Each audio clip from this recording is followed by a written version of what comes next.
कौमी इक़्तिसादी कौंसिल ने 1000 अरब रुपए का वफाकी तरक्याती बजट मंजूर कर लिया। वज़ीर आज़म की ज़ेर सदारत इजलास में कौंसिल ने आइंदा माली साल के मुआशी अहदाफ और तरक्याती प्लान की भी मंजूरी दे दी। बलूचिस्तान में अहम शहराइन 25 के लिए बजट में कटौती कर दी गई।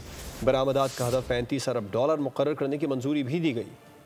1000 अरब रुपए का वफाकी तरक्याती बजट मंजूर। कौमी इक़्तिसादी कौंसिल ने मंजूरी दे दी। वज़ीर आज़म शहबाज शरीफ की ज़ेर सदारत कौमी इक़्तिसादी कौंसिल का इजलास हुआ। चारों सूबों के वज़राए आला ने शिरकत की। ज़राए के मुताबिक कौंसिल ने आइंदा माली साल के माशी अहदाफ की मंजूरी दी। कौंसिल ने आइंदा माली साल के तरक्याती प्लान की भी मंजूरी दे दी।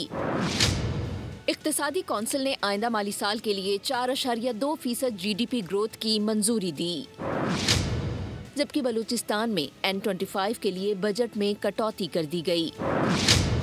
N25 के लिए 120 अरब के बजाय 100 अरब रुपए का पैकेज मंजूर हुआ, जबकि बरामदात का हदफ $35 अरब मुकर्रर करने की मंजूरी भी दी गई।